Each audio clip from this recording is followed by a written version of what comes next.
Hello mga kainday, ngayong araw ay nagluto ako ng meat sa Luna para sa aking mga amo. Yan, mag-isa na siya mga kainday. So, palagyan na natin ngayon siya ng hot water. Hindi ko na siya binidyo ng umpisa kasi meron ako nitong tatlo dito dati pa mga kainday. So yan, yan tapos tatakpan natin siya mga kainday. At ang partner ng ating sa Luna ay white rice na meron siyang kulay mamaya sa babaw.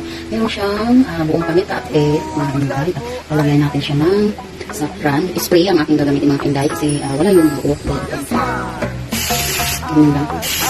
Ayan mga kainday. Tapos steam natin siya ng 10 minutes. Tapos okay na siya mga. At ayan ang partner ng ating meat sa Luna. Dalawang klaseng salad. Ayan may pipino at saka iceberg yung lettuce niya. Dito naman sa kabila ay carrots at saka yung mahabang lettuce po yan para sa nanay ko. At gumawa ako dito ng dressing niya. So olive oil, ditsuman, asin at saka yung sumak. May hinanda ako dito ng dalawang klaseng katsara. Mango, tapos yung baby pipino mga kainday para sa aking nanay at yung mango ay sa aking tatay. Yan yung appetizer nila mga kainday. So ayan, malambot ng ating meat sa Luna. Ilagyan natin yung patatas mga kainday. Bali tatlo lang kasi patay ko lang ang gusto sa patatas. So yung mga pula na yan, oil ko yan. So mga bago mag-serve, tatlo natin yung mamaya hintayin na natin na lumapot kasi hindi siya malapot. Malapot na siya mga kainday at sobrang yung unang kami.